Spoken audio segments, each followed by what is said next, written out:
إن الحمد لله الذي أنعمنا بنعمة الإيمان والإحسان والإسلام الذي نحمده ونستعينه ونستغفره ونعوذ بالله من شرور أنفسنا ومن سيئات أعمالنا من يهد الله فلا مضل له ومن يضلل فلا هادي له أشهد أن لا إله إلا الله وحده لا شريك له وأشهد أن محمدا عبده ورسوله لا نبي بعده اللهم صل على محمد وعلى آل سيدنا محمد اللهم فصل على هذا النبي الكريم وعلى آله وصحبه ومن تبعهم بإحسان إلى يوم الدين أما بعد فيا أيها المسلمون أوصيكم بنفسي وإياي بتقوى الله فقد فاز المتقون قال الله تعالى في القرآن أعوذ بالله من الشيطان الرجيم بسم الله الرحمن الرحيم يا أيها الذين آمنوا توبوا إلى الله توبة نصوحا وثم قال أيضا والذين إذا فعلوا فاحشة أو ظلموا أنفسهم ذكروا الله فاستغفروا لذنوبهم وما يغفر الذنوب إلا الله ولم يصروا على ما فعلوا وهم يعلمون الآية وقال رسول الله صلى الله عليه وسلم خير الناس من طال عمره وحسن عمله وثم قال أيضا من حسن إسلام مرء تركه ما لا يعني الحديث. Ma'asyiral muslimin jemaah sidang salat Jumat rahimakumullah. Kembali khatib dalam kesempatan Jumat ini ingin menyampaikan khutbah yang mana dalam hal ini berkaitan tentang amalan yang membuat syaitan menangis. Namun terlebih dahulu khatib mengajak terkhusus buat diri khatib pribadi dan umumnya buat jemaah sekalian sidang salat Jumat rahimakumullah.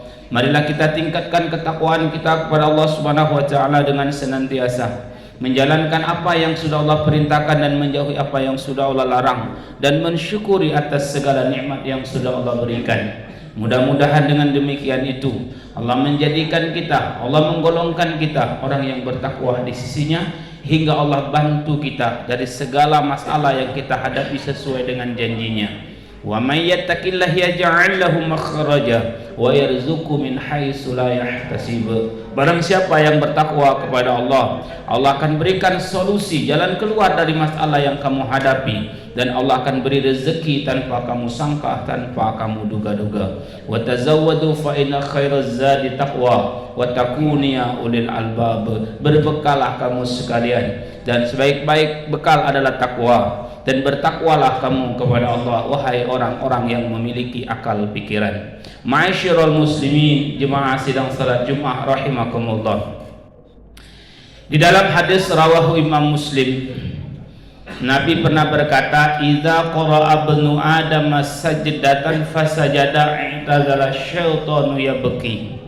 Yaqulu ya wailahu umir ibnu Adam bis sujud fasajada falahul jannah. Wa umirtu bis sujud fa abaitu falyannar. Ketika anak Adam membaca ayat sajadah, ayat sajadah itu dalam Quran itu ada 15 tempat. Lalu fasajadah maka dia sujud. Sujud di sini dinamakan sujud tilawah. Jadi jika imam melakukan ini maka kita sebagai makmum ikut kalau dalam sholat. Biasanya ini dilakukan secara berjamaah pas subuh Jumat. Itu biasanya dilakukan namanya sujud tilawah. Nah, ketika kita sujud bacaannya sajada wajhi lilladzi khalaqahu wa saqa sam'ahu wa basarahu bihaulihi wa quwwati. Tapi tidak bisa maka ikut saja imam sujud. Dia tak pakai ruku. Maka kata Rasulullah kun imaman muta'an au ma'muman muti'an. Kalau engkau jadi imam maka jadilah imam yang ditaati. Kalau engkau jadi makmum maka jadilah makmum yang mentaati. Ikut aja apa yang dilakukan imam. Lalu ketika kita sujud kata Rasulullah i'tazala syaitanu yabki. Setan akan menyingkir. Setan akan berlari sambil dia menangis. Inilah yang membuat amalan setan itu menangis dengan kita sujud tilawah. Kenapa setan menangis? Karena ketika kita sujud tilawah dia ingat apa yang Allah perintahkan saat di surga untuk sujud kepada Nabi Adam. Dia tidak mau, bahkan dia menyombongkan diri di hadapan Allah sambil berkata kepada Allah, "Khalaqtani min nar wa khalaqtahu min tin." Kau ciptakan aku dari api, sedangkan Adam kau ciptakan dia dari tanah. Ana khairum minhu. Saya lebih baik daripada Adam. Maka dengan kesombongan iblis ini dia diusir dari surga. Dan inilah yang mengingatkan iblis ketika kita sujud tilawah, karena dia menyesal tidak sujud kepada Nabi Adam. Jadi ma'asyiral muslimin, jemaah sidang salat Jumat rahimakumullah. Lalu lanjutan hadis ini Rasulullah berkata, yaqulu ya wailha umiru banu Adam. Lalu iblis berkata, ketika anak Adam diperintahkan bersujud, maka dia bersujud. Bagi mereka adalah surga. Wa umirtu bisujud, aku diperintahkan bersujud, aku tidak mau. Fa abaitu faliyan nar, maka bagiku adalah neraka. Jadi iblis sudah tahu vonis dia kelak di hari kiamat adalah neraka. Jadi inilah amalan yang pertama yang membuat setan itu menangis. Sering-seringlah kita membuat setan menangis dengan kita sujud tilawah. Adapun yang kedua, yang amalan membuat setan itu menangis, yakni tobat.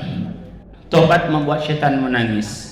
Waktu turun surat Ali Imran ayat 135, walladzina idza fa'alu fahisatan aw zalamu anfusahum zakarullah fastaghfiru li dzunubihim wa may yaghfiru dzunuba illa Allah wa lam yusiru ala ma fa'alu wa hum ya'lamun. Dan orang-orang apabila melakukan perbuatan keji, aw zalamu anfusahum, atau menzalimi dirinya sendiri, zakarullah, dia ingat Allah, fastaghfiru li dzunubihim, dia beristighfar minta ampun dari dosa yang pernah dia lakukan. Wa may yaghfiru dzunuba illallah, tidak ada yang dapat mengampuni kecuali Allah. Wa lam yusiru, dia tidak mengulangi perbuatan keji yang dia pernah lakukan, ala ma fa'alu wa hum ya'lamun, sekalipun dia mengetahuinya. Waktu turun surat Ali Imran ayat 135 ini setan menangis. Kenapa dia menangis? Karena sebesar apapun dosa yang pernah kita lakukan, kalau kita bertobat kepada Allah dengan sebenar-benarnya tobat, Allah janji akan ampuni semua tobat kita. Dan ini membuat setan menangis karena sia-sia selama ini dia mengganggu, menggoda manusia untuk berbuat dosa. Ketika kita bertobat, terhapuslah semua dosa dan kesalahan yang pernah kita lakukan. Namun cara Allah untuk menghapuskan dosa itu dengan banyak cara. Bisa jadi dengan Allah memberikan kita ujian berupa musibah. Itu syarat cara Allah menghapuskan dosa. Banyak kita lihat orang-orang yang terkenal, yang dia bertobat dari dosa dan kesalahan yang pernah dia lakukan. Dia diusir dari keluarganya ketika dia masuk Islam. Ada juga diuji dengan musibah. Ada juga cara Allah menghapuskan dosa itu dengan cara Allah memberikan penyakit kepada diri kita. Apalagi kita yang sudah tua-tua ini, ada yang kena rematik, asam urat, ada yang juga kena penyakit lainnya. Itu cara Allah menghapuskan dosa. Dalam sebuah hadis diceritakan oleh Rasulullah kepada sahabat, dulu ada seorang raja zalim sakit. Lalu dipanggil tabib untuk datang ke rumah. Setiba tabib itu datang ke rumah, diperiksa oleh tabib raja ini. Apa kata tabib raja? Penyakit raja parah, tapi jangan khawatir raja. Yang lebih parah lagi raja, obatnya adalah seekor ikan yang saat ini sedang tidak musim di negeri kita. Kata Allah ke malaikat Jibril, wahai Jibril, usir ikan itu di mana tempat musimnya, arahkan ke tempat raja yang zalim ini agar menjadi penyembuh dari penyakit yang ia derita. Nah, jadi ma'asyiral muslimin, jemaah sidang salat Jumat rahimakumullah. Raja zalim sakit, didatangkan obatnya. Sembuh akhirnya raja zalim ini. Namun di lain tempat ada lagi raja soleh sakit. Lalu dipanggil tabib datang ke rumah, diperiksa oleh tabib. Setelah diperiksa, kata tabib, penyakit raja parah. Namun jangan khawatir raja, obatnya adalah seekor ikan yang saat ini sedang musim di negeri kita. Apa kata Allah ke malaikat Jibril? Wahai Jibril, usir ikan itu, arahkan ke tempat lain agar jangan menjadi penyembuh bagi raja yang soleh ini. Bingung malaikat Jibril. Ketika raja zalim sakit, didatangkan obatnya. Ketika raja soleh sakit, justru obat itu dijauhkan. Akhirnya bertanya malaikat Jibril, Allah kenapa seperti ini? Allah menjelaskan, wahai Jibril, kenapa aku menyembuhkan raja yang zalim ini? Aku ingin dengan kesembuhan yang dia alami, maka tambah dia berbuat dosa hingga dia merasa puas hidup di dunia ini. Ketika dia mati, tinggal dia aku masukkan ke dalam neraka. Sedangkan raja yang soleh ini aku ingin dengan penyakit yang ia derita, maka lunturlah semua dosa-dosanya. Ketika dia mati, habis semua dosanya, tinggal dia kemasukan ke dalam surga. Berbahagialah kita yang sakit. Ini cara Allah untuk menghapuskan dosa, tapi kita tetap juga berobat. Jangan gara-gara hadis ini juga nggak berobat. Jadi ma'asyiral muslimin, jemaah sidang salat Jumat rahimakumullah. Asbabun nuzul, sebab-sebab turunnya surat Ali Imran ayat 135 ini diceritakan dari sahabat Nabi Abdurrahman bin Ghanam ad-Dausi, diceritakan dari Mu'az bin Jabal, langsung dari lisannya Umar bin Khattab. Suatu hari ada seorang pemuda yang sedang menangis di depan pintu. Lalu datanglah Umar ke hadapan Rasulullah. Ya Rasulullah, ada seorang pemuda yang sedang menangis di depan pintu. Kata Rasulullah, panggil pemuda itu, suruh dia menghadap aku. Menghadaplah pemuda ini sambil dia menangis. Ditanya oleh Rasulullah, wahai pemuda, apa penyebab engkau menangis? Ya Rasulullah, aku melakukan dosa besar. Apa dosa yang kau lakukan pemuda? Besar ya Rasulullah. Apakah engkau menyekutukan Allah dengan sesuatu yang Allah larang untuk menyekutukannya? Aku berlindung kepada Allah dari sesuatu yang Allah larang untuk menyekutukannya. Artinya dia tidak menyekutukan Allah, tidak melakukan perbuatan syirik. Dan dalam surat An-Nisa ayat 44 itu dikatakan Allah akan mengampuni semua dosa seluas langit dan bumi kecuali dosa syirik. Dosa syirik enggak Allah ampunkan. Apakah engkau membunuh seseorang yang diharamkan jasadnya untuk dibunuh? Tidak ya Rasulullah. Kalau begitu kata Rasulullah, Allah akan ampuni semua dosamu, sekalipun dosamu itu seperti gunung yang menjulang tinggi ke langit. Jadi sebesar itu apapun dosa, kalau kita bertobat kepada Allah, Allah akan ampuni dosa kita. Tapi pemuda ini terus menangis dan dia berkata, ya Rasulullah, dosaku lebih besar dari itu. Kau menyekutukan Allah tidak, kau membunuh orang juga tidak. Lantas apa dosamu wahai pemuda? Coba engkau jujur kepada aku. Akhirnya ngakulah pemuda ini, ya Rasulullah, aku ini ada pekerjaan. Pekerjaan aku ini adalah mengambil kain kafan orang yang sudah meninggal. Setelah aku ambil, kujual ke pasar kepada pembelinya. Jadi orang yang biasa mengambil kain kafan itu bukan di zaman kita sekarang ini terjadi. Di zaman Rasulullah sudah ada orang yang suka mencuri kain kafan ini. Suatu hari ya Rasulullah, ada gadis Ansor yang meninggal, dikubur oleh keluarganya. Setelah keluarganya mengubur dan pulang, aku gali kembali kuburan itu. Setelah aku gali, aku tarik kain kafan gadis Ansor ini. Waktu aku tarik, tersingkaplah tubuhnya yang indah. Aku zinailah perempuan yang meninggal ini. Setelah aku zinai, seakan-akan mayit ini bicara terhadap aku. Kau tega menzinai aku dalam kondisi aku sudah meninggal. Kau tega meninggalkan aku dalam kondisi aku terbuka aurat.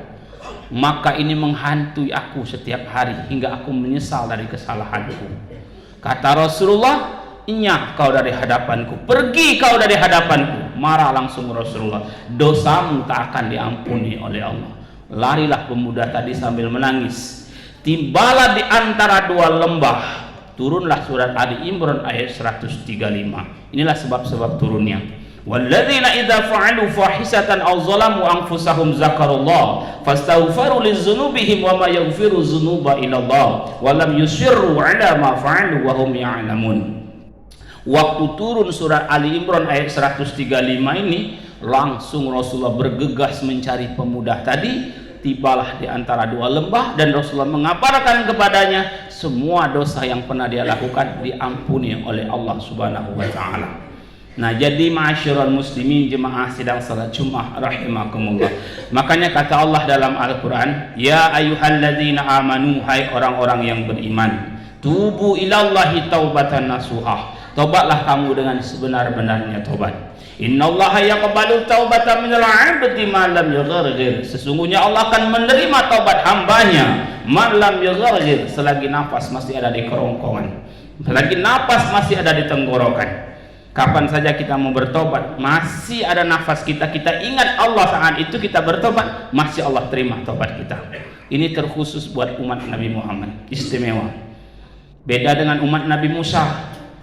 ketika Fir'aun tenggelam di Laut Merah, diabadikan Allah dalam Al-Quran, dia berkata, amantu Rabbi Musa wa Harun. Saat itu roh masih di kerongkongan, aku beriman kepada Tuhannya Nabi Musa dan Tuhannya Nabi Harun. Apa yang terjadi? Allah tak terima tobat Fir'aun. Inilah keistimewaan kita umat Nabi Muhammad itu. Kalau meninggal saja masih diberi kesempatan, selagi masih ada nafas di kerongkongan kita bertobat, Allah masih terima tobat kita. Jangankan kita, seorang Rasul, seorang Nabi zahid yang dijamin masuk surga, yang diampuni dosa yang lalu, dosa yang sekarang, dan dosa yang akan datang. Beliau saja beristighfar minta ampun kepada Allah. Apa kata Aisyah radhiyallahu anha? Rasulullah pernah berkata, wallahi demi Allah, inni astaghfiru ila rabbi, sesungguhnya aku beristighfar kepada Tuhanku, wa atubu ilaik, dan aku bertobat kepadanya, mi'ata marra fil yaumi wal laili, 100 kali sehari semalam. Seorang nabi saja beristighfar padahal dosanya sudah diampuni. Ini menunjukkan hadis ini bahwa bertobat itu bukan saat kita melakukan dosa, kapan saja saat kita ada kesempatan kita dianjurkan beristighfar. Habis sholat minimal 5 kali, 7 kali kita beristighfar, minta ampun kepada Allah Subhanahu wa taala. Karena dengan demikian insya Allah Allah akan ampuni dosa kita. Dan kita kadang-kala kita tidak sadar kalau kita ini selalu melakukan dosa. Makanya Rasulullah mengatakan al-insanu makhalul khata' wan nisyan. Manusia itu tempat salah dan dosa. Makanya sering-seringlah kita bertobat, minta ampun dengan kita cara beristighfar kepada Allah Subhanahu wa taala. Inilah amalan yang membuat syaitan itu menangis. Fa'tabiru ya ulil absar la'allakum tuflihun wa qur rabbi warham wa anta khairur rahimin.